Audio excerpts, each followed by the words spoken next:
Assalamualaikum, salam sejahtera. Ini adalah Dialog Tiga Penjuru. Minggu ini kita tidak bercerita mengenai politik, ekonomi atau perkara-perkara besar yang mungkin anda rasakan terlampau eksklusif untuk kita bincangkan. Tapi ini melibatkan anda, ini melibatkan keluarga kita dan juga melibatkan orang tua kita. Di mana baru-baru ini di Dewan Rakyat, Menteri Kesihatan Dr. Zaliha Mustafa mendedahkan bahawa wilayah Persekutuan Kuala Lumpur dan Putrajaya mencatatkan jumlah status mereka yang mengalami masalah kemurungan dan juga anxiety yang tertinggi, dan ini berkaitan dengan mereka anak-anak muda tetapi juga di kalangan golongan warga emas dan juga dewasa. Apa yang kita perlu bincangkan ini tidak selalu diutarakan dalam perbincangan-perbincangan kita. Itu yang akan kita bincangkan atau kita bicarakan dalam Dialog Tiga Penjuru pada malam ini. Menyertai perbincangan saya pada malam ini, saya berterima kasih atas kesudian pakar-pakar dan juga orang-orang hebat yang bersama dengan kami pada malam ini. Saya perkenalkan di sebelah tengah sana merupakan Profesor Madya Dr. Tan Kit Mun, merupakan pakar perunding kanan perubatan geriatrik daripada Pusat Perubatan Universiti Melaya. Terima kasih Doktor kerana sudi bersama dengan kita. Saudara Natin Muhammad, juga pegawai psikologi Lembaga Penduduk dan Pembangunan Keluarga Negara LPPKN Pulau Pinang turut menyertai kita, dan juga Profesor Dr. Rozmi Ismail, Timbalan Dekan Siswazah Fakulti Sains Sosial dan Kemanusiaan UKM turut menyertai kita dalam Dialog Tiga Penjuru pada malam ini. Situasinya kita bergerak ke hadapan. 2030 kita adalah negara yang menua. Tetapi dalam pada kita bercerita negara menua itu skop dia terlalu besar. Kita jarang bercerita mengenai masalah kesihatan mental di kalangan warga emas, dan itu kita lihat pada hari ini dibincangkan. Adakah kita mengakui kita ada masalah? Saya mulakan dulu dengan Prof. Dr. Rozmi. Sejauh mana kita bercerita dan juga menyedari situasi dan realiti semasa pada hari ini sebelum kita bergerak ke tahun 2030 itu? Okey, terima kasih Saudara Zul, rakan-rakan, Prof. Madya, Dr. Tan dan juga Nadir. Terima kasih juga kepada semua penonton yang sudi bersama-sama pada hari ini. Okey, isu yang kita bincangkan hari ini sangat berkaitan dengan kehidupan kita. Saya rasa yang bersama dengan saya ini mesti ada orang tua ataupun anda sendiri telah pun tua. Saya sebut perkataan tua, minta maaflah. Kita kalau tidak tua pun kita bergerak ataupun ke arah menjadi tua, kan? Saya pun dalam masa 5 tahun lagi akan pencen, Saudara Zul. Jadi saya rasa saya pun hampir tua. Jadi sangat berkaitan dengan tajuk ini, dan saya ingat dari segi perspektif psikologi, saya nampak ada banyak perkara yang ataupun isu yang kita kena bincangkan tentang hal ini, kerana seperti yang Saudara Zul sebut tadi, kita bergerak ke arah negara tua. Aging society by 2030, kan?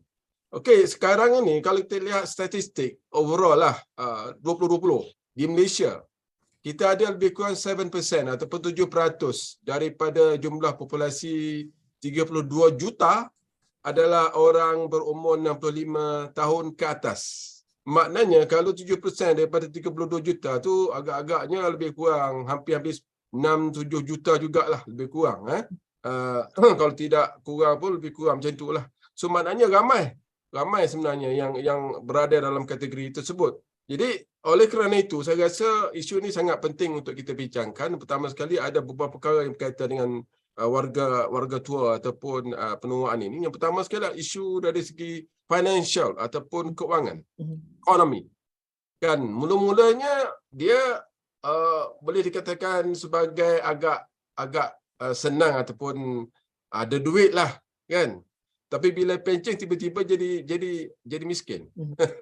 Contoh Saudara Zul, you ada 500,000 dekat bank, duit kalau SP ke semua, tapi tiba-tiba pencen, you beli welfare, bagi anak 1, anak 2, anak 3, bagi bini dan sebagainya. Tinggal miskin, tiba-tiba jadi miskin, Zul. Saya telan ILO sebab 500,000 pun saya tak ada lagi ni. Contoh. Sebab kerja 5 tahun tu muda lagi. Itu yang pertama dari segi financial. Jadi macam mana dia nak hidup kalau diberi hayat yang lebih panjang dalam 15, 20 tahun, 30 tahun lagi, dengan keadaan kemiskinan itu bagaimana dia menghadapi hidupnya. Itu satu isu penting. Yang keduanya isu sosial. Ini kita nak bincang tadi itu ada kaitannya dengan isu sosial, iaitu anak, tanggungjawab anak dan ke mana dia nak pergi, kan. Anak ada 10 contoh Zul. Anak ada 10 tapi semua angkat tangan surrender. Abang lah jaga, kakak lah jaga, adik bongsu lah jaga. Saya sibuk, saya kerja. Jadi ibu bapa ni macam bola di passing sana passing sini. Akhirnya dihantar ke pusat jagaan atau pusat orang tua. Jadi mereka dibiarkan begitu. Isu ni boleh kita kupas lagi. Saya rasa Dr. Tan ada banyak poin ni. Tuan Nadir pada banyak poin pasal ni. Itu sebab saya nak tanya kepada Dr. Tan. Dr. Tan, apabila kita cerita perkataan tua ataupun kita murnikan dengan perkataan ataupun perumpamaan warga emas, seringkali kita rasa ada konotasi negatif. Seolah-olah perkara itu tidak sampai kepada kita. Kita bercerita mengenai masalah keuangan, kita bercerita mengenai masalah sosial. Ini berkait rapat dan juga satu aspek yang kita rasa jarang kita fikir, orang-orang tua ni ada masalah mental ke? Kerana kita selalu dengar anak-anak muda depresi, anxiety dan sebagainya kerana media sosial. Tapi di kalangan warga emas, kita jarang ambil kira. Adakah pengabaian dan juga tekanan hidup selepas menjangkau usia 60 tahun ke atas itu lebih sukar berbanding ketika mereka aktif dalam bidang pekerjaan dan sebagainya? Daripada mana kita nak mula, Dr. Tan? Kita patut mula dari semua aspek masyarakat supaya kita boleh dapat meningkatkan pengetahuan awam tentang penuaan aging dengan baguslah, healthy aging or aging well. Dan kemurungan itu dan kesihatan mental bukanlah sahaja dalam setengah golongan. Ia melibatkan semua golongan rakyat. Kita paling banyak dengar tentang remaja yang depres, tapi yang warga emas pun ada.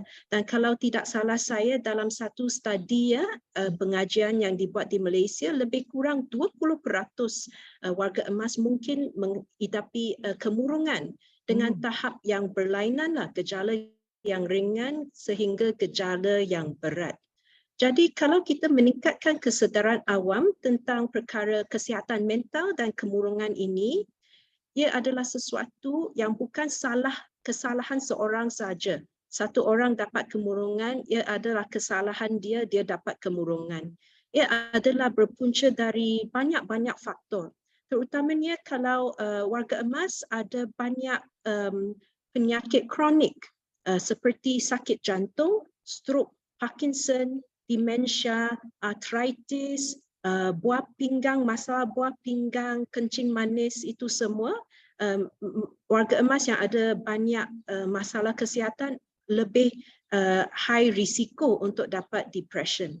Kalau mereka duduk bersendirian dan also ahli keluarga tak banyak jenguk mereka, tak banyak telefon, ada masalah kewangan dan kurang interaksi sosial walaupun dengan jiran-jiran ataupun sahabat, kurang keluar rumah.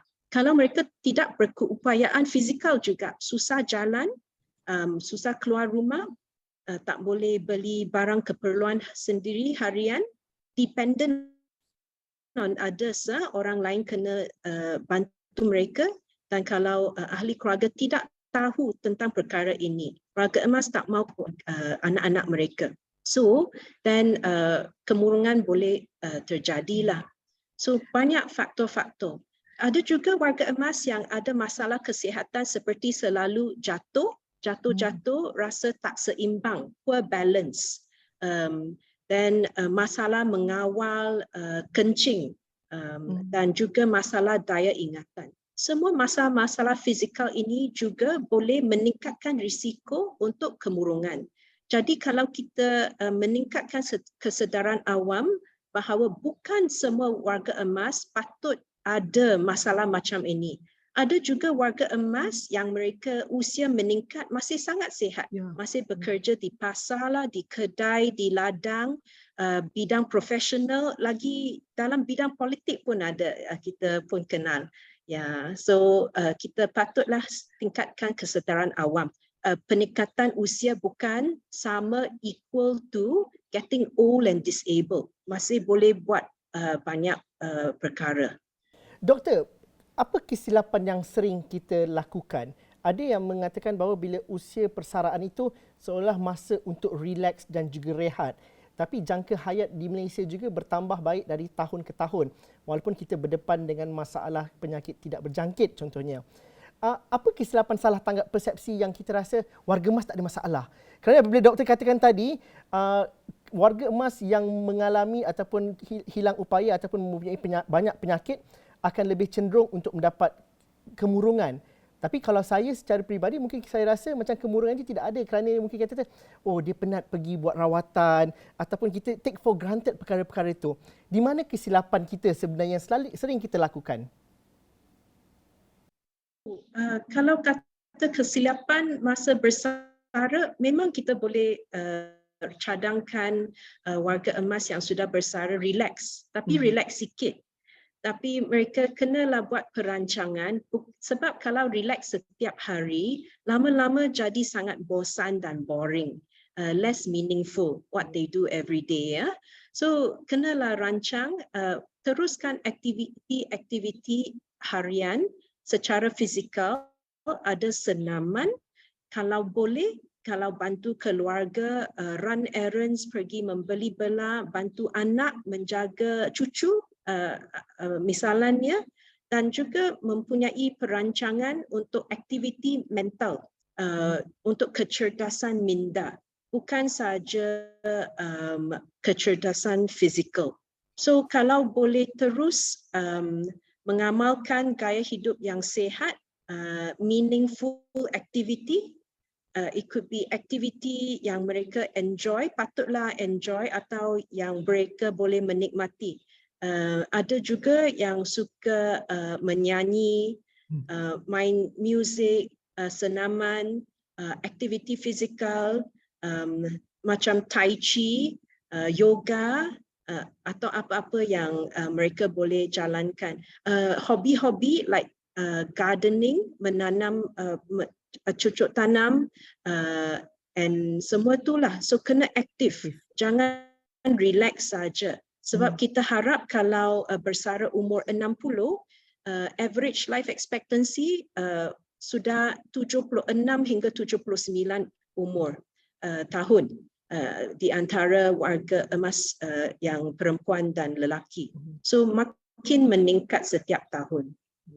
Cik Nadir, mungkin kita nak tanyakan juga, adakah masyarakat kita terbuka untuk mengetahui ataupun mengakui bahawa ibu bapa ataupun orang tua jagaan kita ada masalah mental?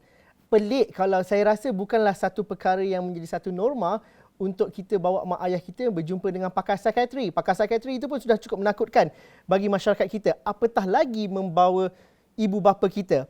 Stigma gila dan juga nyanyuk mungkin lebih sering kali diberikan satu persepsi atau diberikan satu andaian kepada masalah mental atau masalah kesihatan mental orang tua.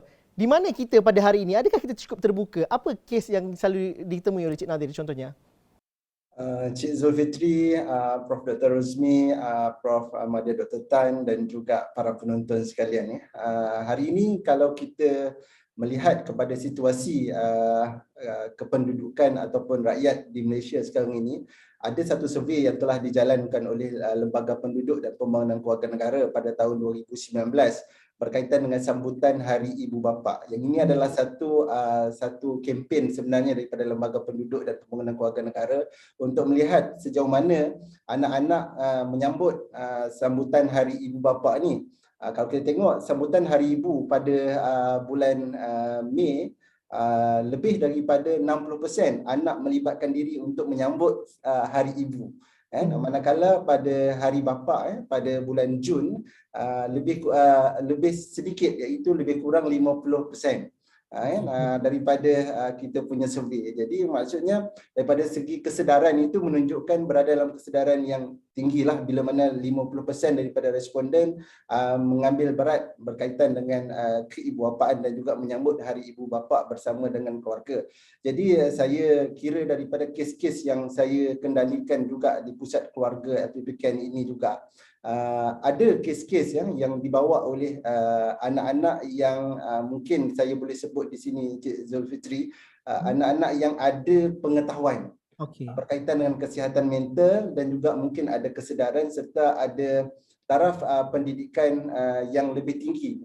Mereka inilah individu-individu yang akan merujuk ibu bapa yang berada dalam keadaan mungkin andaian awal dia mak ataupun bapa ini ada isu kesihatan mental ataupun ada berkaitan dengan kesejahteraan psikologi lah, lebih mudah, dan juga mungkin juga dia melihat ibu bapa ini pada peringkat mereka duduk berasingan dengan anak-anak ini ada satu simptom lah sekarang ini disebut sebagai emptiness, sarang kosong, kesunyian. Jadi memang ada anak-anak yang ada kesedaran dan juga level of education yang agak tinggi merujuk keadaan situasi kesejahteraan kesihatan ibu bapa mereka ke pusat keluarga atau PKN. Tapi sejauh mana mereka bila didiagnosis tu, adakah di peringkat awal ataupun sudah di fasa-fasa tertentu? Kerana umum mengetahui kalau dipukul rata terhadap masalah kesihatan mental di Malaysia, kebanyakannya sudah sampai ke tahap 3 ataupun 4. Ini bagi remaja. Tapi bagi golongan dewasa ataupun golongan warga emas bagaimana? Okey, kalau ikutkan dapatan survey kita juga 3 daripada 6 warga emas yang berusia 70 tahun ke atas dan juga yang duduk ataupun tinggal berasingan daripada anak-anak menghadapi kerisauan dan juga kemurungan. Itu data yang kita ada. Jadi biasanya lah sebab saya ni adalah pegawai psikologi dan juga kaunselor. Jadi biasanya kes-kes yang datang dekat saya taklah sampai ke level yang perlu dilihat oleh psikiatris. Jadi maksudnya masih boleh dibantu dan juga boleh diteroka dari sudut kesejahteraan psikologinya. Jadi saya jaranglah dapat kes-kes yang mungkin yang tidak lagi berpotensi untuk pulih daripada isu kesihatan mental. Kebiasaan yang datang ke PKN ini adalah yang masih boleh dibantu dari sudut kesejahteraan kesihatan. Cuma hanya ada isu-isu kesejahteraan psikologi biasalah bila mana duduk berasingan daripada anak-anak pun kurang berhubung disebabkan kita punya nature kehidupan hari ini yang sangat sibuk, kan? Akhirnya kita ingat kat ibu ayah kita ni tapi tak sempat nak call. Ingat pagi nak call tak sempat. Ingat petang nak call tak sempat. Ingat malam nak call tak sempat. Akhirnya ibu-ibu dan ayah-ayah ni dia ada satu isu yang disebut tadilah sebagai keadaan kesunyian tadi. Hanya kita level yang boleh dilihat dan dibantu oleh kaunselor keluarga dan juga pegawai psikologi.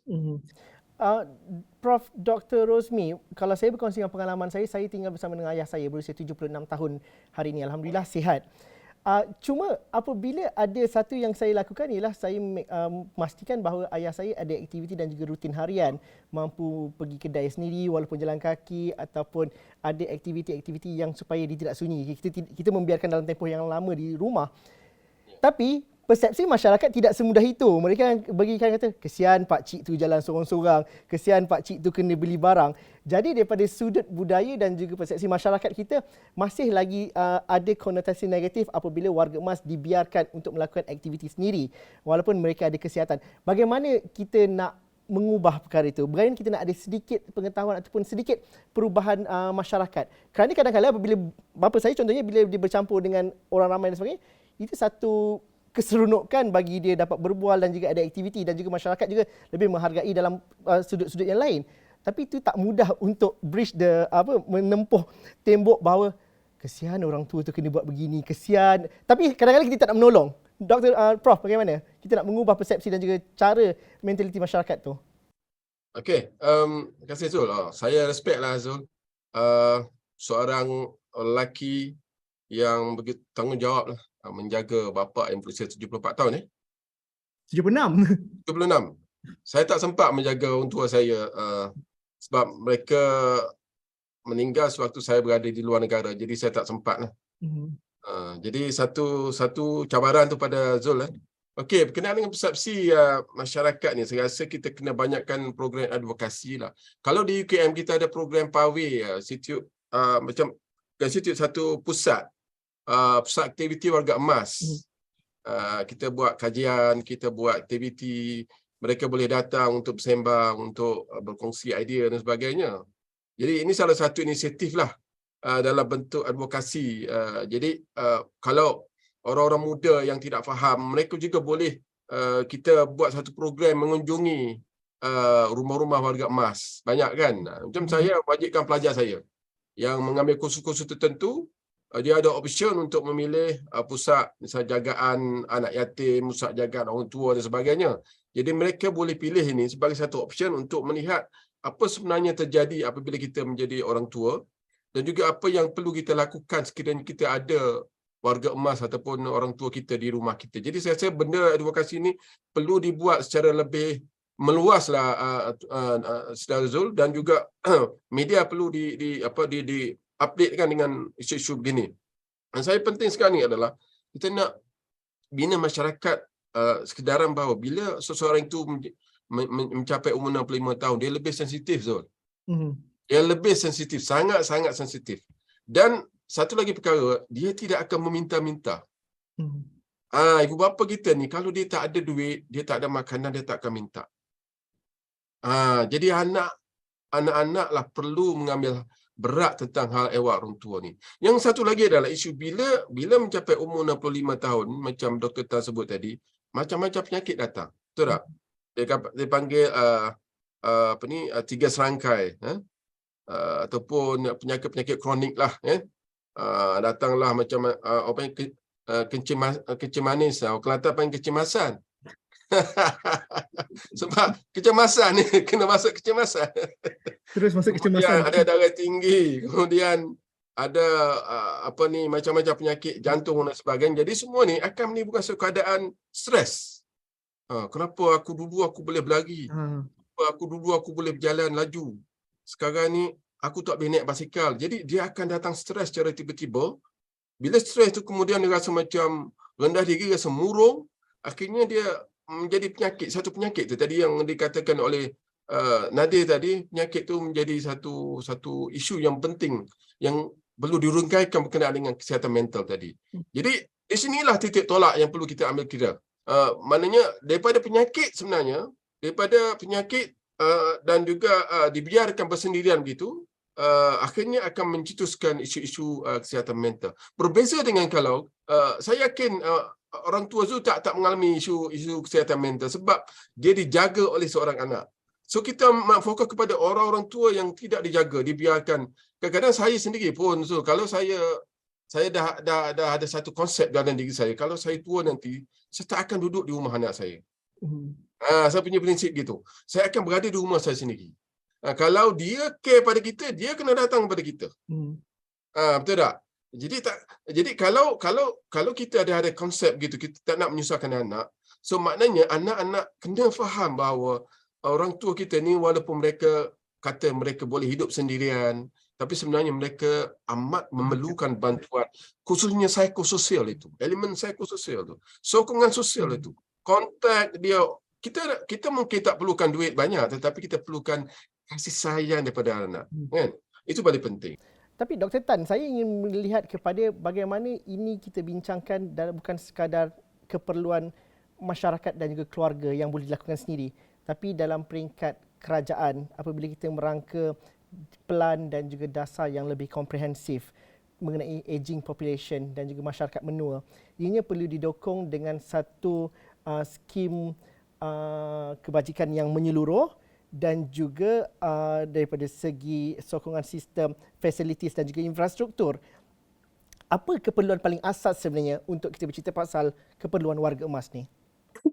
Tadi saya lupa bincang tentang warga emas. Walaupun mereka berasa sihat, kenalah masih pergi ke check up setiap 4 bulan atau 6 bulan supaya mereka boleh maintain lah health, kesihatan fizikal dan juga mental. Dari segi perancangan, rancangan terbaik hendaklah mengambil kira bahawa peratus warga emas di Malaysia akan terus menaik di dekad-dekad akan datang. Jadi tadi Prof. Rosmi pun kata Malaysia sekarang adalah 7.5% berumur 65 ke atas. Dan jadi perancangan ini hendaklah mengambil kira fasiliti kesihatan awam, kesihatan warga emas yang boleh senang dicapai, or the older folk can go easily in the same neighborhood. Fasiliti tempat menjalankan aktiviti dan interaksi sosial di komuniti, program pembantuan warga emas untuk terus tinggal di kediaman sendiri pada waktu umur meningkat. sebab aging in place atau tinggal di rumah sendiri adalah jauh lebih baik dari pergi ke pusat jagaan warga emas. Tapi kalau memang tidak mampu dijaga di rumah, untuk meningkatkan, kerajaan patutlah meningkatkan bilangan dan kualiti rumah pusat jagaan warga emas lah dengan legislation atau undang-undang that governs the pusat jagaan emas. So itu perancangan dari segi kesihatan, infrastruktur, di manakah warga emas akan tinggal pada masa usia tua, dan juga simple thing, facility di jalan raya, the sidewalk kenalah tak boleh ada uneven ground. So semua ini kena diambil kira bila perancangan dibuat. Perancangan bantuan atau subsidi untuk warga emas sekarang seperti ada subsidi untuk electricity bill ke atau air, mungkin handphone, itu semua kenalah diambil kira. Doktor, bagaimana kita melihat juga kepincangan kalau kita tidak begitu serius melakukan perancangan ini sekarang, kerana 2030 itu 7 tahun lagi, tak jauh, dan populasi itu akan semakin bertambah. Adakah kerajaan benar-benar nampak keseriusan untuk mengejar angka ataupun tahun 2030 itu, ataupun kita masih lagi pasif dalam hal berkaitan dengan penjagaan dan juga kebajikan warga emas secara keseluruhannya? Saya rasa sekarang Kementerian Kesihatan dan juga kerajaan sudah ada ambil take note lah tentang isu penuaan warga emas, rakyat Malaysia. Jadi dalam surat khabar pun, social media kita ada perbincangan tentang aging population in Malaysia. World Health Organization atau WHO pun ada menekankan bahawa dekad ini 2020 hingga 2030 adalah healthy aging, decade of healthy aging. And di Malaysia kita sudah ada meningkatkan kesedaran warga rakyat Malaysia tentang aging population in Malaysia. Prof. Dr. Rosmi pun ada bercerita tadi tentang PAWE, pusat aktiviti warga emas. Harap-harap seluruh Malaysia pun boleh copy lah that concept that we have pusat aktiviti warga emas di seluruh Malaysia, and also pusat klinik kesihatan yang sangat berdekatan. Kalau klinik memang jauh dari rumah, susah untuk warga emas pergi untuk check up, ambil ubat, ambil darah. Dan kalau boleh ada public health system yang ada jururawat atau pegawai kesihatan yang boleh buat home visit dan pergi ke rumah kediaman warga emas untuk saring kesihatan mereka. Sebab kalau memang susah berjalan, keluar rumah pergi klinik pun susah. Kena ambil ambulans ke, kadang-kadang ada yang pergi hospital untuk klinik follow up pun kena panggil ambulans sebab susah untuk datang dengan kereta. Dan saya pernah jumpa juga itu yang menambahkan kerunsingan dan juga kemurungan mereka setiap kali mereka pergi check up dan sebagainya. Tapi kalau saya dapat tanyakan, pusat aktiviti warga emas itu adakah mendapat sambutan yang baik? Kerana saya berpengalaman pergi sekitar 15 tahun lepas, salah sebuah pusat aktiviti warga emas di Shah Alam, tapi pusat itu dah bertukar menjadi lain kerana aktivitinya tidak dirangsang dan juga tidak diberikan perhatian yang sewajarnya. Dr. Rosmi, kalau di UKM tu macam mana? Bagaimana ianya mendapat sambutan dan juga diisi dengan aktiviti-aktiviti itu? Cabarannya bagaimana? Ya, setakat ini, Zul, saya nak kata berjaya sangat tu tidaklah, tetapi ada sentiasa klien ataupun warga emas yang datang untuk membuat aktiviti. Jadi kebetulan mungkin di Bangi ni, kita anggap Bangi sebagai bandar ilmu. Dan kebanyakan pensioner ataupun orang pencen, warga emas ni adalah educated lah. Paling-paling tidak pun dia daripada kaki tangan kerajaan kerani ke apa. Jadi senang kita nak uruskan mereka yang educated ini. Kita mungkin melalui social media dan juga melalui cara rakan tu rakan, parents, anak tu anak, parents tu parents sebagainya. Jadi alhamdulillah setakat ni program tu hidup Dan banyak yang telah menyumbang kepada healthy aging tadi yang Dr. Tan sebut tadi. Mereka tahu macam mana nak melakukan aktiviti riadah yang tidak membahayakan. Misalnya kadang-kadang di padang-padang tu kadang ada elemen-elemen yang tidak environmental, tidak friendly, unfriendly. Jadi ada bongkar, ada lubang, ada itu ini, akhirnya mereka terjatuh dan sebagainya. Jadi ini yang perlu ditekankan. Kemudian dalam aspek bersukan, kita share cara-cara bersukan yang sesuai dengan orang yang berumur. Kemudian dalam konteks kesihatan, kita sentiasa encourage supaya mereka datang untuk membuat check up. Walaupun tahu dah ada penyakit, tetapi kurang-kurangnya kita boleh monitor dia punya status kesihatan dengan tidak menjadi lebih teruk, dan proaktif measure kita boleh ambil dengan cara kita memantau dengan baik. Jadi semua ini dalam bentuk healthcare, dalam bentuk counselling kita buat, dalam bentuk rehab, dan juga recreational kita buat dalam konteks ini untuk membantu. Saya sebut perkara penting lah saudara Zul tadi. Saya lupa nak sebut ialah elemen spiritual. Saya rasa kalau digabungkan antara elemen spiritual tu dengan healthy aging tu, saya rasa akan melahirkan warga emas yang lebih, pada saya, yang lebih mantap lah. Dia maknanya dia lebih kuat secara spiritualnya. Dia boleh terima. Yang menjadi masalah kesihatan mental ni adalah dia tidak boleh terima penyakit dia, dan dia tidak boleh terima bahawa kenapa dia ditimpakan keadaan sedemikian. Jadi bila ada elemen spiritual tu, jadi dia akan memahami konteks hubungan dia dengan Tuhan. Apa yang berlaku selepas ini. Jadi semua benda itu perlu digabungkan sekali. Tapi Prof, seringkali orang kata kalau spiritual tu, kalau dah pencen selalu akan duduk masjid dan juga lagi dekat. Tetapi adakah kita tidak menghubung jalinkan dengan aktiviti-aktiviti yang dapat merangsang orang warga emas ni daripada segi spiritual dan juga aktiviti riadah dan juga kebajikan secara menyeluruh, Prof? Adakah institusi masjid contohnya dapat digembling dan juga disegarkan lagi? Ya, saya sokong itu. Maknanya kita nampak bila kita sebut elemen spiritual, lebih kepada berada di surau atau masjid saja. Sedangkan patutnya dibawa ke aktiviti di luar daripada masjid dan surau supaya mereka lebih nampak aktif.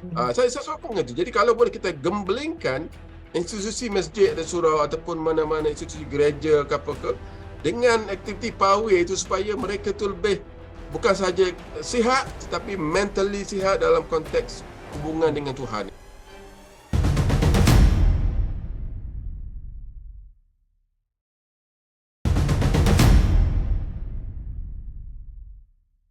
Okey, Cik Nadir, mungkin kita melihat juga apa yang sering kita apa yang kita dapat tambah baik daripada perkembangan dan juga situasi semasa ini. Kita mengakui tadi kalau mereka yang ada pengetahuan memang benar membawa ibu bapa dan juga terdedah kepada menangani isu-isu warga emas ini secara dengan lebih serius dan juga positif. Tapi ramai yang menganggap bahawa ini masih lagi tabu dan juga perlu didekati. Dan juga bagaimana reach out tu dapat dilakukan. Nak mengharapkan mereka datang berjumpa dengan pakar kaunseling, berjumpa dengan pakar, itu sesuatu yang sukar untuk dilakukan. Tapi bagaimana reach out tu dapat dilakukan kepada mereka dan juga sampai kepada mereka? Apa yang kalau contoh daripada LPPKN yang pernah dilakukan sebelum ini?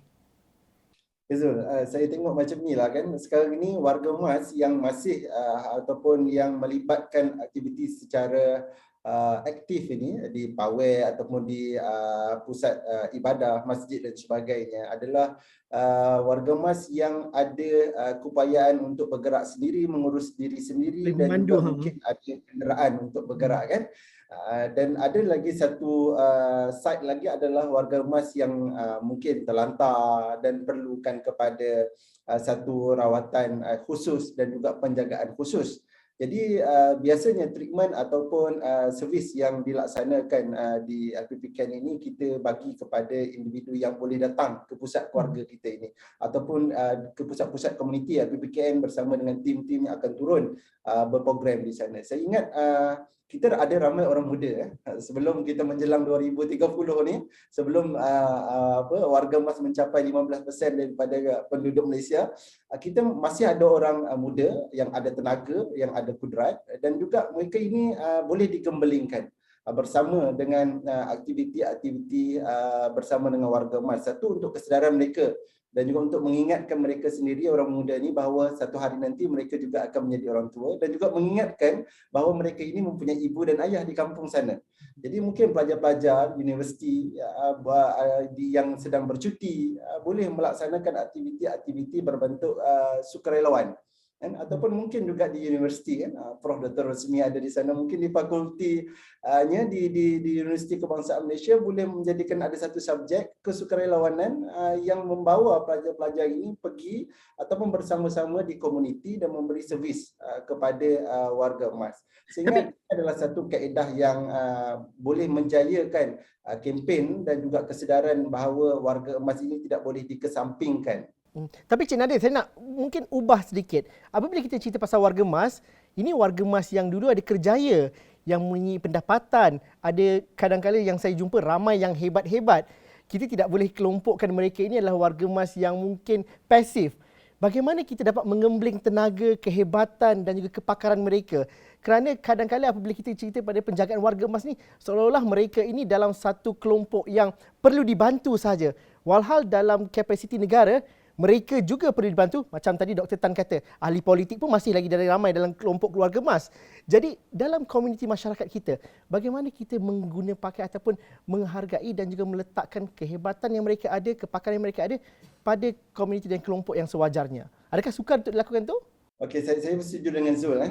Betul, dalam satu side lagi kita perlu melihat kepada orang-orang yang warga emas yang produktif dan juga mempunyai kemahiran, ilmu, pengetahuan dan sebagainya. Memang tidak sepatutnya kita kesampingkan. Mereka ini boleh dijadikan model, mereka ini boleh dijemput sebagai panel untuk menjadi ataupun terlibat serta dalam program-program belia dan juga remaja. Jadi kita di lembaga penduduk kita ada pusat remaja Cafe Team, yang mana menghimpunkan remaja berusia 13 hingga 24 tahun sahaja.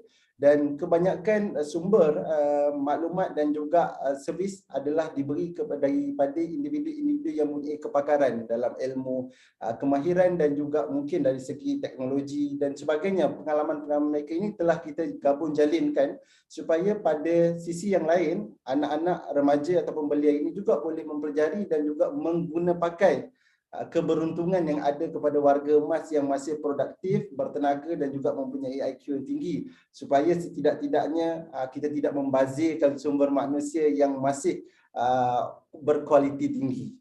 Dan sekarang itu yang lebih kita harapkan juga.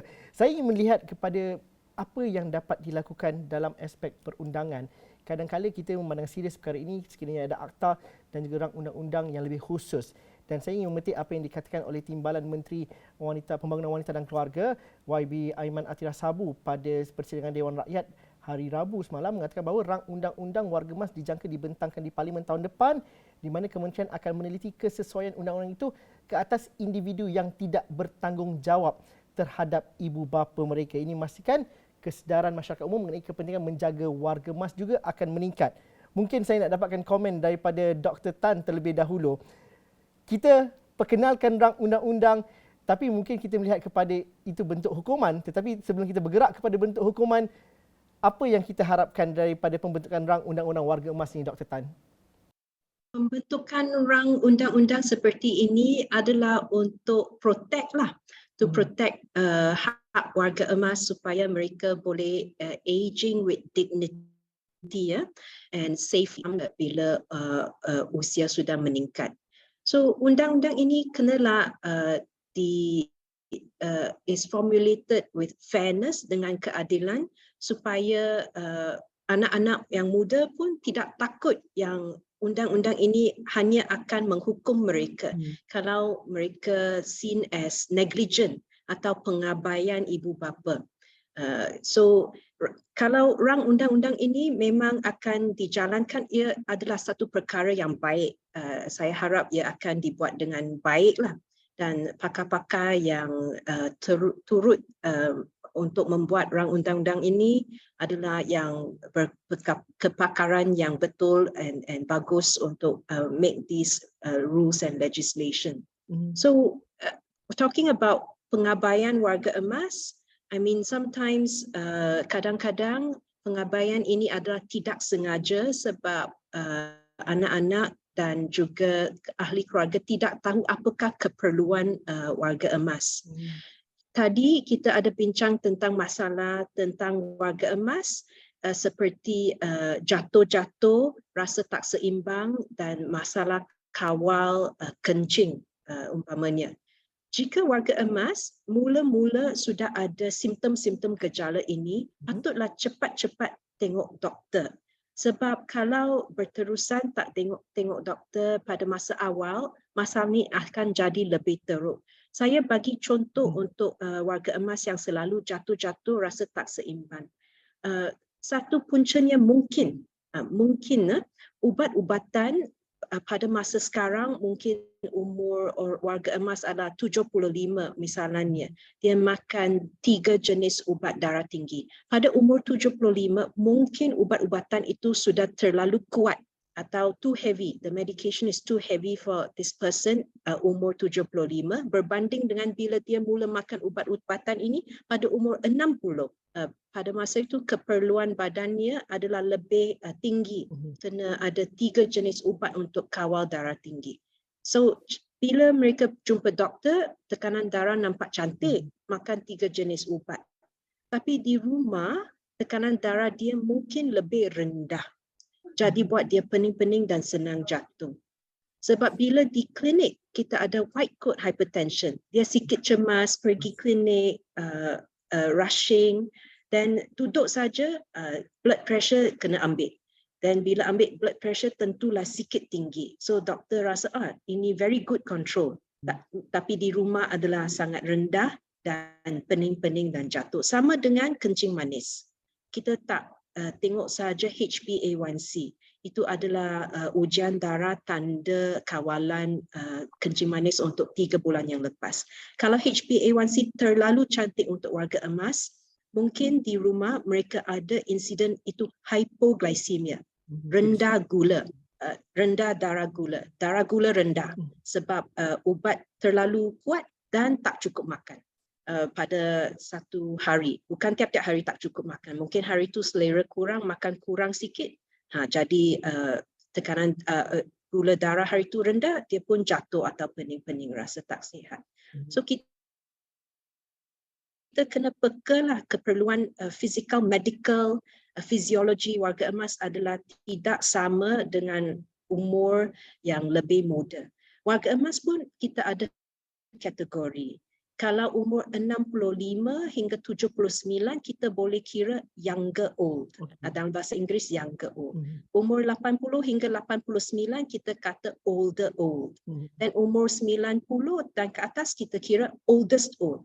Keperluan mereka semua adalah sikit berbeza. Jadi lebih baik dari mula-mula jangan tunggu sampai sakit, kena ada regular follow up. Lebih baik dengan klinik kesihatan berdekatan ataupun dengan family doctor, general practitioner, doktor keluarga, klinik swasta yang dekat-dekat. Asalkan warga emas tu dia suka doktor tu boleh bersembang, can get along, good to find a doctor they like from a younger old age to keep them healthy and well. Sedikit doktor, bagaimana nak memastikan warga emas mesra untuk pergi ke pusat kesihatan? Kita tahu warga emas takkan suka pergi hospital kerana stigma, mereka kena tahan ward, mereka takut kesihatan mereka semakin hari semakin merosot. Menyediakan keadaan yang kondusif untuk masuk pintu pertama ataupun stage pertama untuk ada satu gaya hidup yang sihat, sentiasa buat follow up ini. Lebih bagus kalau ada kawan-kawan sebaya yang ada cerita bahawa mereka saya hampir jatuh dan saya cepat-cepat tengok doktor. Kalau ada cerita dari rakan sebaya, bagus, atau daripada ahli keluarga yang dekat.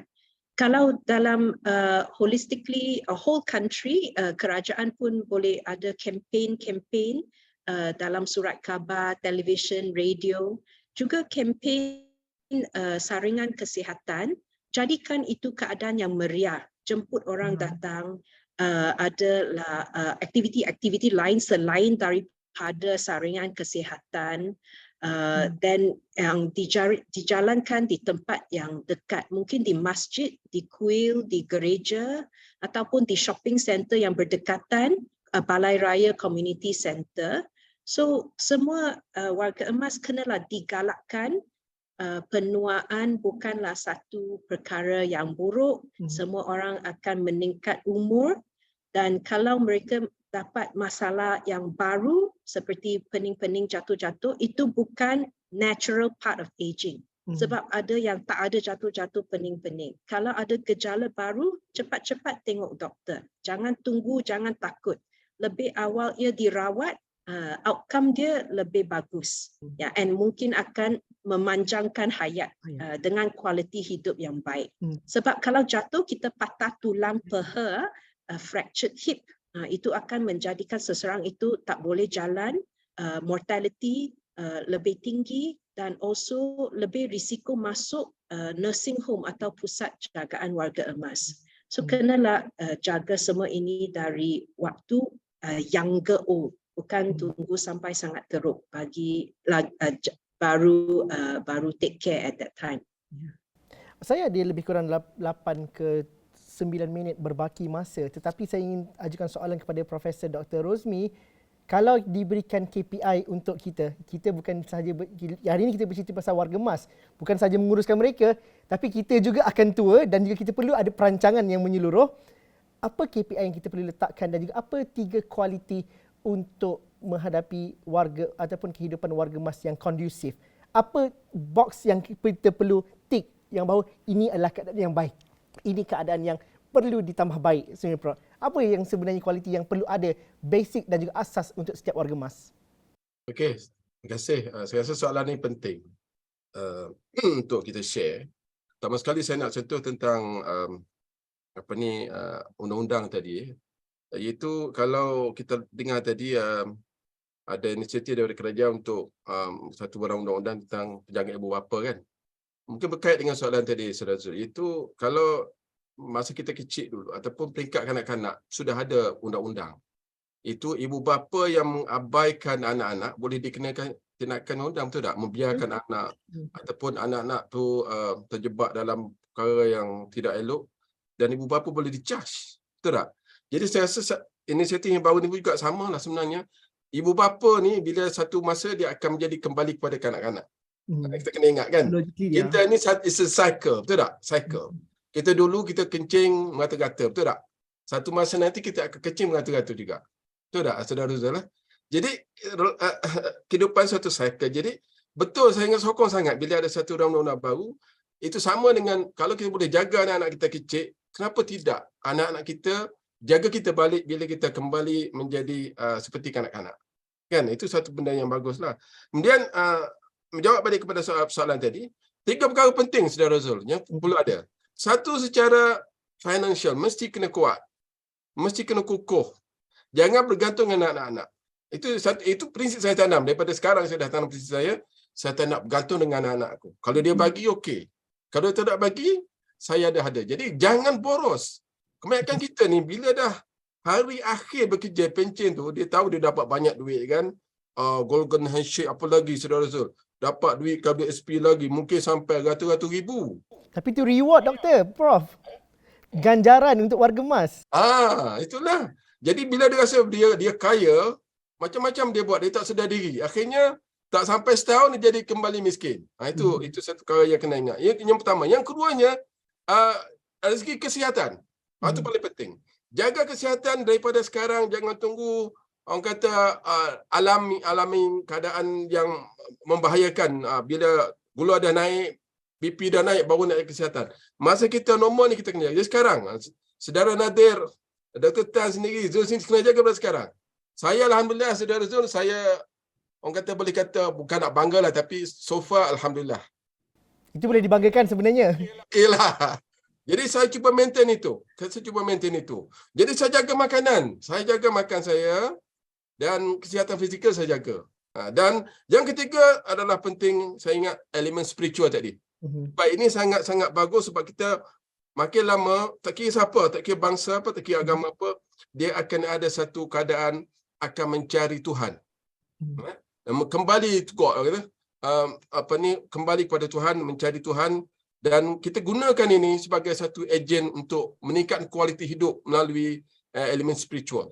Kalau kita boleh gabungkan itu sangat bagus. Sebab itulah kalau di kebanyakan negeri sekarang, terutama di Pantai Timur sudah ada satu pesantren pondok Untuk warga. pondok untuk orang tua. Satu bagus. Kalau kita boleh kembangkan pondok orang tua ni, sebab di situ dia bukan hanya menyediakan elemen fizikal, financial, tapi juga dia mengutamakan elemen spiritual. Okey, itu pandangan Prof. Dr. Rosmi. Sekarang saya nak tanya kepada saudara Nadir. 3 perkara yang sama juga, kualiti asas yang perlu ada untuk kehidupan warga emas yang baik, dan juga apa komitmen daripada LPPKN ataupun kita masyarakat secara keseluruhannya untuk menyokong asas yang baik ini dapat dilakukan. Okay, Zul, yang pertama saya kira telah disebut oleh Prof. Dr. Rosmi tadi berkaitan dengan ada keupayaan kewangan. Saya ingat sekarang ini mungkin juga keupayaan kewangan itu juga sudah ada persediaan awal di kalangan kaki tangan kerajaan ataupun orang yang ada pendapatan hari ini dia sudah ambil kad ataupun medical card, supaya bila mana kita sudah ada persediaan awal, bila mana kita tak ada kewangan dalam bentuk cash, tetapi ada orang nak jaga kita, nak urus kita sebab kita ada satu kad yang boleh membawa kita ke klinik tanpa dibayar oleh mungkin anak ataupun individu-individu lain. Itu yang pertama. Yang kedua, kesejahteraan psikologi. Hari ini kita lihat kesejahteraan psikologi adalah sama pentingnya dengan kesejahteraan fizikal. Dan juga ada kajian yang dijalankan pada tahun 2020 menunjukkan orang warga emas yang pergi berjumpa doktor tidak didiagnos sebagai sakit, tetapi adalah kesan daripada kesejahteraan psikologi. Dia rindu, dia rasa macam tidak dilayan dengan baik oleh anak, dia rasa ditinggalkan, jadi dia membawa kepada sakit fizikal tadi. Itu yang kedua, kesejahteraan psikologi. Dan yang ketiga adalah sokongan sosial di komuniti, di taman perumahan, dan juga perlu ada penglibatan secara aktif di kalangan setiap individu yang ada di komuniti tersebut, supaya secara tidak langsung ahli komuniti sedar keberadaan kita, sakit kita, hadir kita, ataupun juga mungkin juga dari segi penglibatan kita lah, supaya kita tidak dikesampingkan di dalam komuniti. Perlu dengan penglibatan dalam komuniti bagi warga emas itu sendiri. Tapi bagi LPPKN memang daripada agensi dan juga unit-unit di bawahnya memang sentiasa bersedia untuk berunding dan juga didekati oleh mereka. Benar ni? Betul. Okey. Kita memang ada perkhidmatan di pusat keluarga sendiri, dan juga kita turun ke komuniti pada hujung minggu. Kebanyakan hujung minggu kita berada, LPPKN di Malaysia ini berada di komuniti sebenarnya. Okey, menarik kat situ. Dr. Tan, dalam masa yang berbaki ini, perkara yang paling asas untuk kehidupan warga emas yang sebaiknya, apa yang kita dapat perincikan lagi, dan elemen ini perlu ada untuk kita make sure ataupun kita memastikan bahawa kita dapat menghadapi hari tua dengan penuh sihat dan juga penuh sejahtera? Jawapan saya pun seperti Encik Nadir dan Profesor Rosmi, kesihatan fizikal dan mental yang baik, interaksi sosial. So dari masa muda kenalah do social time banking, mempunyai relationship yang bagus dengan ahli keluarga. Dari muda we make that relationship. Jangan sampai tua baru try to make the relationship dengan ahli keluarga, dengan jiran-jiran, rakan sejawat. And then perancangan sebelum sampai warga emas lah, umur warga emas. Kita kenalah buat perancangan dari masa muda. Apakah pencen kita, adakah kita buat investment sekarang, as Prof. Rosmi kata, janganlah boros-boros beli banyak barang, kita kena buat perancangan. So kesihatan mental, fizikal, perancangan, interaksi sosial. Dan sangat penting untuk healthy aging. And aging in place at home, lebih bagus kalau aging in place at home rather than nursing home. But no choice, then nursing home lah. Last sekali doktor, bagi mereka yang ada masalah kesihatan mental di kalangan warga emas, bagaimana perlu kehadapan dan juga perlu merasakan bahawa sentiasa ada yang ingin membantu dan juga yang dapat dilakukan secara profesional? Kalau ahli keluarga dan warga emas merasa mereka ada masalah kesihatan mental, kena cepat-cepat tengok doktor ataupun kaunselor di pusat yang berdekatan. It could be family doctor lah, klinik swasta ataupun klinik kesihatan ataupun pusat seperti yang di Penang yang Encik Nadir kerja di sana. So jangan tunggu. Jangan, kita patut hapuskan stigma bahawa kesihatan mental dan kemurungan itu adalah perkara yang tabu atau tidak, yang sesuatu yang memalukan. Kita perlu hapuskan stigma itu. Okey, terima kasih doktor, terima kasih Prof, terima kasih Cik Nazir kerana sudi bersama kami. Ini adalah perbincangan mengenai anda, mengenai kita. Walaupun kita bercerita mengenai warga emas, jangan senyum, jangan sengih kerana kita juga akan berdepan dan juga pergi ke arah sana. Dan juga bagaimana kita secara ekosistem secara keseluruhannya perlu bersama-sama melihat kepada penyelesaian ini secara menyeluruh. Sekian sahaja perbincangan Dialog Tiga Penjuru untuk malam ini. Assalamualaikum dan salam sejahtera. Kita jumpa lagi.